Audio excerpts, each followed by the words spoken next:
காரணம் இதெல்லாம் கூட்டம் தான் கொஞ்சம் கம்மியா இருக்கு. இந்த நிகழ்ச்சியை நம்முடைய தரணிப்பள்ளி வளாகத்துல தான் நம்ம நடத்துறதா இருந்தோம். ஆனால் மலர்வேந்தன் அவர்கள் ஒரு நீண்ட நாட்களுக்கு முன்பாக இப்படி ஒரு நிகழ்ச்சி நம்முடைய பகுதியில் நடத்த வேண்டும், கவியரசு கண்ணதாசன் தமிழ் சங்கம் நடத்துவதாக கேட்டுக்கொண்டார்கள் என்று சொன்னார்கள். எம்ஜிஆரை பற்றி விழா நடத்துறதுக்கு அனுமதியா வேணும், அதனால நம்ம தாராளமாக நடத்துவோம் என்று சொல்லி சொன்னோம். அது நம்ம தரணிப்பள்ளி வளாகத்தில் தான் நம்ம நடத்துறதா இருந்துச்சு. தொடர்ந்து இப்ப 4 நாள் இயற்கைக்கு மாறாக தை மாசத்துல ஜனவரி மாசம் 20 தேதிக்கு பிறகு மழை பெய்யுதுன்னா என்னை பொறுத்தவரை எம்ஜிஆர் கொடைவள்ளல் என்பதை நிரூபிக்கிற வகையில் அந்த மழை கூட அவருக்காக வந்தது. அப்படிதான் நான் நினைக்கிறேன்.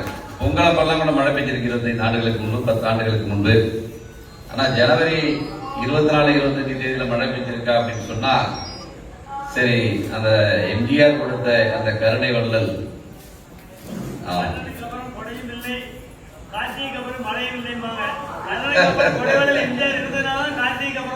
மழை பெய்யுது பாருங்க. எம்ஜிஆர் பத்தி இவ்வளவு ஒரு அற்புதமா, வயசு 80 வயசு, எத்தனை ஆண்டு கால அனுபவம், எதை கேட்டாலும் சொல்லக்கூடிய அந்த திறமை. நான் வந்து கோபிநாத் நிகழ்ச்சியில நான் பார்த்திருக்கிறேன். கோபிநாத் ரொம்ப அந்த மோட்டிவேஷனல் ஸ்பீச் கொண்டு வரல, அவரோட நிகழ்ச்சியில தான் அவரை பார்த்திருக்கேன். ராமந்த போட்டு ஒரு கிழமை நம்ம எம்ஜிஆரை பற்றி பழுது சொல்றாரு, இவர் எந்த ஊருக்காரர் பார்த்து கூட நான் யோசிச்சது உண்டு. நம்ம மலர்வேந்தன் அந்த நிகழ்ச்சி நடத்தும் போது இது மாதிரி அவர் வர்றாரு, அவர் வர்றாருன்னு அவருக்கு நான் நினைக்கல.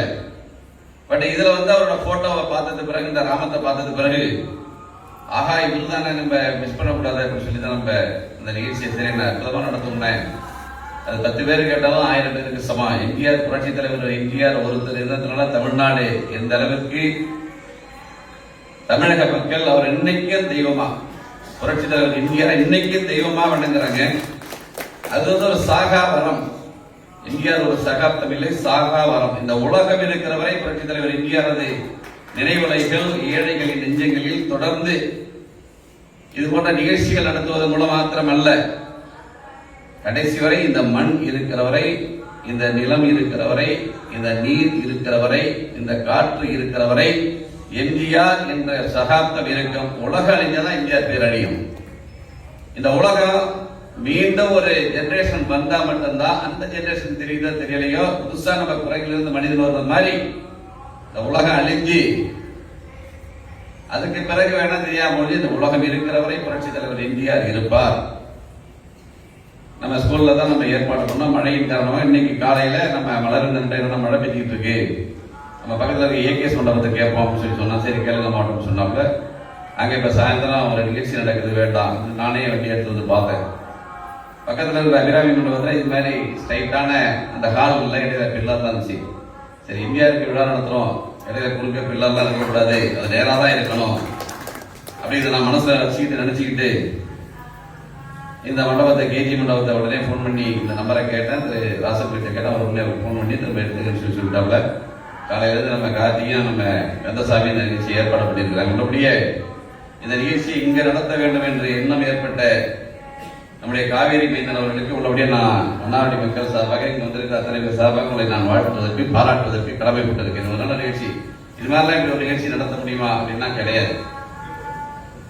புரட்சி தலைவர் எம்ஜிஆர் ஒரு சகாப்தம் வாழும் கருணை வள்ளல் இன்னைக்கு வாழ்ந்து கொண்டிருக்கிறார். நம்முடைய அரியலூர் மாவட்டங்கள், மதுரை மாவட்டங்கள், ராமநாதபுரம் மாவட்டங்கள், பெரம்பலூர் மாவட்டங்கள், இந்த மாவட்டத்தில எல்லாம் புரட்சி தலைவர் எம்ஜிஆர அவங்க சாமி ரூம்ல, பூஜை அறையில, குலதெய்வம் எப்படி இருக்கோ பக்கத்துல இன்னைக்கு வச்சிருக்கிறாங்க. இன்னைக்கும் மதுரை மாவட்டங்கள்ல, திண்டுக்கல் மாவட்டங்கள்ல, தேனி மாவட்டங்கள்ல, ராமநாதபுரம் மாவட்டங்கள்ல, அதே மாதிரி அரியலூர் மாவட்டம் அடிக்கடி போயிட்டு வர்றாங்க என்னுடைய பணியின் காரணமாக. இல்லையா அப்ப சந்திக்கும் போதெல்லாம் புரட்சி தலைவர் எம்ஜிஆர அவங்க பூஜை அறையில வச்சு சாம்பிராணி போடுறாங்க. இந்த அளவுக்கு இன்னும் தெய்வமா வாழ்ந்துட்டு இருக்காரு. இது அப்படிப்பட்ட நிகழ்ச்சி.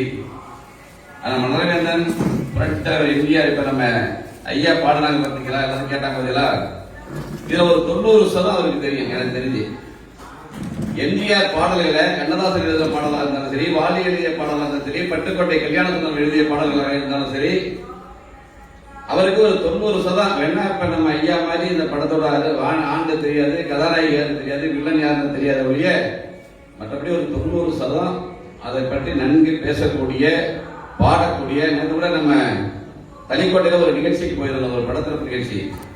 எனக்கு முன்னாடி அண்ணன் பேசணும். அவர் அண்ணனா பேச விட்டுட்டா நீங்க நம்ம எல்லாம் பேச முடியுமா? நான் கல்லூரி படிக்கும் போது திருச்சியில அவர் பேசுறத நான் போய் கேட்டிருக்கிறேன். அவர் பேசிட்டாருன்னு எம்ஜிஆர் பாடல்களை எடுத்து பேசிட்டாரு. நிறைய இது மாதிரி நிகழ்ச்சிகள்ல முள்ளிக்கோட்டையில் ஒரு நிகழ்ச்சி நடத்தி முடியும். அதுல மலர்வேந்த எம்ஜிஆர் பாடல்களை கூட ஒரு திரும்ப பாடுறாரு. அந்த வரியை கொண்டு வரணும் அப்படின்னு சொல்ல நம்ம சில பேர் பெரிய கலைஞர்கள் கூட நம்முடைய ஆண்ட்ராய்டு போன்ல வச்சுக்கிட்டு அதை ஃபிளைட் மோட்ல போட்டுக்கிட்டு தேய்ச்சி பார்த்து பாடுறாங்க. நிறைய பாடலையே தொழிலாக கொண்டிருக்கிற நம்முடைய சகோதரிகள்லாம், இந்த ஆர்கெஸ்ட்ராவில் இருக்கிற நீங்க எல்லாம் இந்த ஸ்டாண்ட்ல உங்க பாடல்களை உங்க டெய்லி எழுதிக்கிட்டு தான் பார்த்துக்கிட்டு தான் பாருங்க. நீங்க பெரிய திறமையானவர்கள் இல்லைன்னு சொல்ல முடியாது, மறுக்க முடியாது. ஆனா அந்த ஸ்டாண்ட்ல நீங்க அதை வச்சுக்கிட்டு தான் பாடுறீங்க. இதுக்காக நிறுத்தில இதை விட நீங்க சிறப்பா பாட முடியும். இருந்தாலும் அந்த ஃபியர் ஒரு 1000 மேடைகள்ல பாடுனா கூட உங்க டைரியில வச்சுக்கிட்டீங்க. இன்னைக்கு ஆண்ட்ராய்டு போனை ஓபன் பண்ணிருக்கீங்க. சார் கூட இப்ப நம்ம பேசினவர் கூட ஆண்ட்ராய்டு போன் வச்சிருக்கிறாரு. ஆனா எதுவுமே இல்லாம உடனே மைக்க பிடிச்சு அந்த சூழ்நிலைக்கு ஏற்ப, எப்படி எம்ஜிஆருக்கு அந்த சூழ்நிலைக்கு ஏற்ப கொள்கை பாடல்களையும் தத்துவ பாடல்களையும் இயற்றி கொடுத்த பட்டுக்கோட்டை கல்யாண சுந்தரம், வாலி, கண்ணதாசன் போன்றவர்கள் எழுதி கொடுத்தார்களோ, நிறைய தத்துவ பாடல்கள், நிறைய கொள்கை பாடல்கள், அந்த பாடல்கள் மூலம் மிகப்பெரிய ஒரு மாற்றத்தை, ஒரு அரசியல் மாற்றத்தை, ஒரு தாக்கத்தை தமிழகத்தில் ஏற்படுத்த முடியும் என்றால் அது புரட்சி தலைவரை தவிர அவர் யாரால முடியாது. அப்படி ஒரு மாற்றத்தை ஏற்படுத்தி காட்ட எத்தனையோ நடிகர்கள் இருக்கிறார்கள். அப்படி ஒரு மாற்றத்தை இன்றைக்கு இந்த ஏஐ பத்தி சொன்னாங்க, ஆர்டிபிஷியல் இன்டெலிஜென்ஸ். நம்ம ஆண்ட்ராய்டு போன்ல நம்ம அதை யூஸ் பண்ணும்போது, நான் இன்னைக்கு சோகமா இருக்கிறேன், ஒரு சோகமா ஒரு இதை போஸ்ட பாக்குறேன் அப்படின்னு சொன்னா, அந்த போஸ்ட நான் ஃபார்வர்ட் பண்றேன்னு சொன்னா, அந்த நேரம்லாம் சோகமான அந்த நிகழ்வுல வந்துகிட்டே இருக்கும். கரெக்டுங்களா? அதே மாதிரி ஒரு நல்ல மகிழ்ச்சியான ஒரு இதை நான் பார்க்கிறேன், அதுக்குள்ள நான் போய் டச் பண்றேன், அதை விவரமா பார்க்கறேன்னு சொன்னா மகிழ்ச்சியான செய்திகள் வந்துகிட்டே இருக்கும். இது ஆர்டிபிஷியல் இன்டெலிஜென்ஸ். இன்னைக்கு உலகம் அது மாதிரி போய் நம்ம மனசுல என்ன நினைக்கிறோமோ, இந்த நெஞ்ச புலந்து பார்க்கறாங்க பாத்தீங்கன்னா, அதெல்லாம் கிடையாது. இந்த யாருமே சொல்லாத காவல்துறையில உண்மை ரகசியத்தை, உண்மை அறியும் சோதனை வச்சிருக்கிறாங்க. அது கூட சொல்ல முடியாது. அவங்க அந்த விஷயம் கொடுக்கணும், இத்தனை வாழ்க்கை மின்சாரத்தை உடம்புல பாய்ச்சலும், அப்படி உண்மை வருமா? நிச்சயமா கிடையாது. ஆனா நம்ம ஐயா பாருங்க, ஆர்டிபிஷியல் இன்டெலிஜென்ஸ் தோத்துக்கணும். ஆர்டிபிஷியல் இன்டெலிஜென்ஸ் நம்ம செல்ல தடவை பார்த்து அதை போய் பார்த்தா மட்டும்தான் தெரியும். அது ஆல்ரெடி ஒரு ப்ரோக்ராம் தான். நம்ம எந்த மூலம் இருக்குங்கிறத அது தெரிஞ்சுக்குது, அதுக்குனால அது காமிக்குது. அவ்வளவுதான் ஆர்டிபிஷியல் இன்டெலிஜென்ஸ். ஆனா இந்த பாருங்க, 80 வயசுல அது ஒரு புரட்சி தலைவர், அவர் மனசுல ஒரு நெஞ்சில குடியிருக்கிறாருன்னா இதுதான் உள்ளபடியே எங்களுக்கு பெருமையா இருக்கு. எனக்கு புரட்சி தலைவர் மேல ஒரு தீராத காதல், ஒரு மோகம், ஒரு தெய்வத்தின் மேல் வைத்திருக்கிற நம்பிக்கை. நான் கல்லூரியில எம்காம் 1ஆம் ஆண்டு அவர் இறந்தாண்டு நான் படிச்சு திருவாரூர் கல்லூரியில. அதுக்கு முன்னாடி எங்க குடும்பம்லாம் ஒரு காங்கிரஸ் குடும்பம், மிகப்பெரிய காங்கிரஸ் இறங்கலாம், மிகப்பெரிய காங்கிரஸ் குடும்பம் இங்க பெரியாரிக்குரிய இளவரி குடும்பம் வந்திருக்கிறாங்க. அப்ப எங்களுக்கு தான் அந்த காசு பணம்னா என்னன்னே தெரியாது, ரொம்ப வறுமை குடும்பம் தான். திருவாரூர் கல்லூரியில நான் படிச்சேன், எங்க விஜயபுரத்துல தங்கியிருந்தேன். எம்ஜிஆர் இறந்துட்டாரு சொன்னேன். அன்னைக்கு நைட்டு பிளைன்ல ஏறி உட்காந்துட்டோம். டிக்கெட் எடுக்கணுமாங்கிறது தெரியாது, டிக்கெட் யார்கிட்ட எடுக்கணுங்கிறது தெரியாது. இன்னைக்கு இருக்கிற அவ்வளவு விவரம்லாம் கிடையாது. ஏறி படுத்துட்டேன். 170 ரூபாய் என்னுடைய பேண்ட் பையில எங்க அப்பாவோட காசையில வச்சிருந்தேன். மேப்பையில் வச்சிருந்தா காசு போயிட்டு திருடிவாங்க சென்னைக்கு சொல்லி.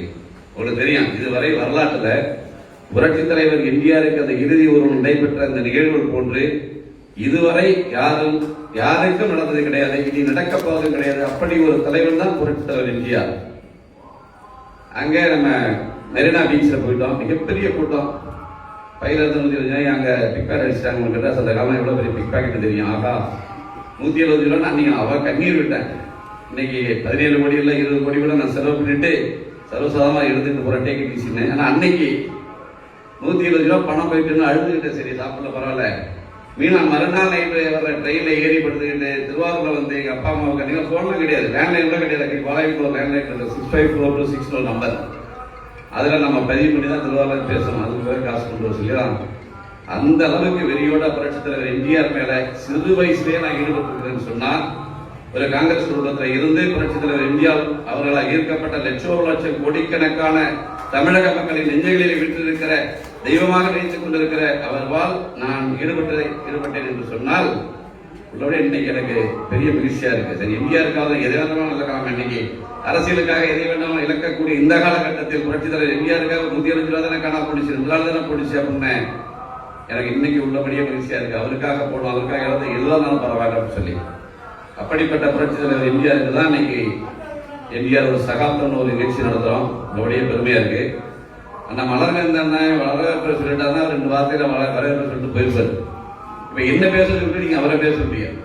உள்ளபடி இதுதான் சிறப்பு. நான் பிறடமா சொல்லுவேன், ஐயோ நீங்க அவரை பேசிட்டாருன்னா நீங்க பேச சொல்லாதீங்கன்னு சொல்லி அந்த அளவுக்கு மிகப்பெரிய கருத்துக்களை புரட்சி தலைவர் எம்ஜிஆர் மேல எனக்கு தெரிஞ்சு மன்னாடில ஒரு சில பேர் இருக்கிறாங்க.